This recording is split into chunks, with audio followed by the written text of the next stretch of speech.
see where it goes. We'll take it today.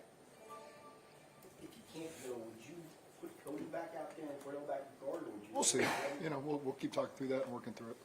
As far as Orlando is concerned, I know he's probably hoping to play again this week. Yeah. Can you just manage him throughout the week? Yeah, I mean, him and several guys as this week goes, we'll just make sure they're ready to go on Saturday. Is that included of Chase Brown?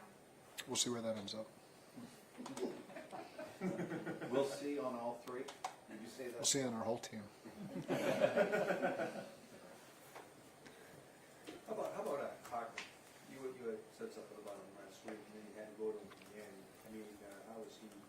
There's a guy back in the roster suddenly. Yep. Trusting some big moments. No doubt. I think he's responded really well, done an excellent job when called upon. And again, that's his preparation. That's the way he's practiced. And not sure he'll be at practice today because his wife is in labor. I don't know if I was supposed to say that or not, but if he's missing today, it was personal. So we're not there yet. Still have 30 minutes. Is there a chance Evan can play this week? We'll see. We'll just keep working through with the trainers with him. Zach, going off of the question about Evan, I'm wondering what your confidence level is in Cade right now. You missed an overtime, but he's obviously got range. We know that. Yeah. The 59-yarder. And if you would say if you do have confidence in him, what does that range look like from how far out? Well, I got confidence when he goes out there that he's going to make the hit for us. And so that's where I stand with him and excited for him to get his next opportunity. Joe and T came in together in 20, back to back. Yep. How do you see the relationship grow from that back to the other night? Well, they both, like you mentioned, coming into the league the same, so kind of gone through the same stuff. Both dealt with injuries, both called upon right away to contribute, both answered the bell. And so I think they've kind of gone through their growth in the league, all 5 years they've been here together, and they can probably answer that better than I can, but certainly two guys that from day one we counted on, and they answered for us and have found ways to improve and get better as well. He's a professional. I really enjoy being around him. He's got a great attitude, great approach, has picked things up really fast for us. It's really difficult to come in and I think be in this offense, from the midpoint of the season and not have any of the introduction and training camp for the offseason. But he's proven that he belongs in this league and can understand it and has done a good job when called upon. With the pass protection that Chase Brown has shown over the past few months. Everyone sees the touchdowns, catches, Yeah. yards, all that. But how big of a loss would that be if you didn't have him for the pass protection? Well, I think Khalil has shown that he's capable as well. In the limited opportunities he's gotten, he got some in the last game. So excited to watch, if he gets that opportunity again, for him to expand upon it. But Chase, like you mentioned, has really stepped up in that regard. As much as we throw the ball, your back's got to be able to protect and play in space, and both those guys have shown that they're capable of doing that. You guys put Sheldon Rankins on the reserve non-football illness list yesterday. What went into the decision to do that this week as opposed to any of the other weeks? Yeah, those are decisions made personnel, so that's when we did it this week. The last 4 weeks playing with your season, their playoff hopes on the line. Does this week, though, the final of the regular season, does it feel different? Feels like it's felt every week. We just got to put all our preparation towards Saturday, and it's nice to have a 7-day week. Last week was a 6-day week, and so kind of get back to normal work done. They've really done a good job in this backstretch of the season doing all that, and so that doesn't change our focus going into this game. And we know it's a big game. We know it's at stake, but want our guys to continue to approach every day like they have been. Do you prefer that you guys have your game before the help you need the next day? I don't think that's the worst thing. There's no distractions there. You're just, we're all human, and so I understand the things that could happen if they were all at the same time. And so I do think that's probably a positive for us, that we're just going to play by ourselves and focus on Pittsburgh, and that's all we can do. Is it frustrating, Zach, to see the team get in this groove, this great hot streak, play up to its potential in all these different ways, but then at the ultimate moment of the season, have some of these eventualities be out of your control? No, that's our doing, and so right now we just control what we can control, and let's find a way to win on Saturday. What would it mean to finish the season with a fourth straight winning record or a fourth straight season? I haven't looked at it that way yet, to be quite honest with you. It's just we want to beat Pittsburgh. I want to make sure this team's in a great spot Saturday night, and after the season's over, whenever that concludes, you'll have a chance to look back on it all. But right now, haven't gotten caught up in any of that.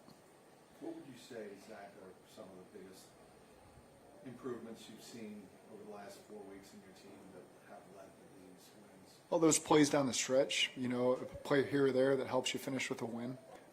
Certainly our defense has been creating a lot of turnovers. I think first in the league the last 4 or 5 weeks in creating those turnovers. And so that goes a long way in limiting the other team's points and finding ways to capitalize on scoring opportunities on offense. And so I think that the team has done a good job that way, putting away some games and putting us in better spots to be able to win down the stretch. Do you think you guys have played like not as tight, not as wound up? I don't feel that really. No, I don't.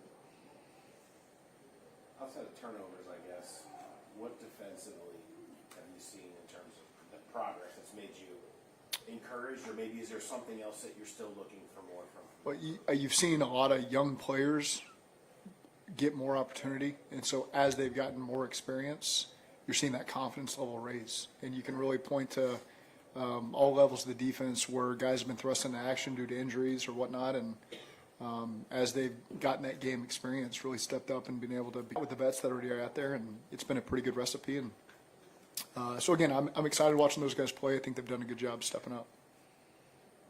You guys preparing to see Pittsburgh starters? Yes. What makes the connection with Joe and receivers? I mean, I've been around the league almost 20 years. What makes the connection between him and receivers so unique? The communication aspect of things, he is talking to them pretty much after every rep, in practice, whether it's group install, whether it's routes on air, whether it's a team rep, sidelines during game, same thing. They've got feedback. They got questions for him as well. And so I just think the constant dialogue. It's not just a coach telling the quarterback to throw this ball and the receiver run the route, and then you move on and the coaches correct or adjust. It's you got a guy who's an extension of our coaching staff, really, who's out there taking it upon himself to get it done exactly the way he wants it done, and the receiver's smart enough and willing enough to be able to adjust to whatever it is that we're trying to change. And so oftentimes we're putting the routes on paper. Here's what it's going to look like, and then the nuances of it, we really give Joe and the receivers and tight ends the ability to adjust and make it their own. What do you think about T's preparation? He's kind of a tough year this year with injuries and stuff. What do you think about his preparation and how he goes about it? He's always ready, because he's had limited practice time these last couple weeks. But I know that once we get in the game, he's going to know exactly what to do. And we practice things a lot of different ways with guys at different spots, and then may change them late in the week, may change them during the game. And I never have any fear that T, Jamar, Dre, anybody's ever going to get confused. If there's a moment, then the other guy's going to help them. But they're just so smart, they do a really good job adjusting. Safe to say you already know who the coin flip captains are going to be? I think that's pretty safe to say.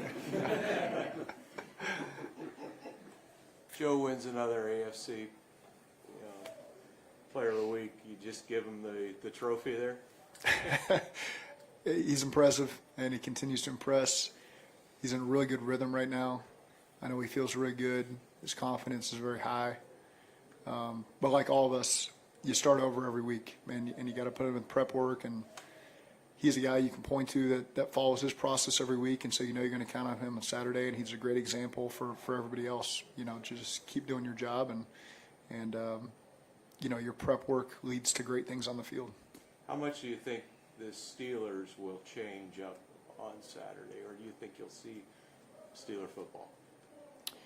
I think when you get these late divisional games, especially a team you played a couple weeks ago, you always got to be ready for teams to evolve and change, and because of them, because of us, whatever it may be, that's part of you getting these games, and you've got your changes you've made, and then you're ready to adjust based on what you see as well.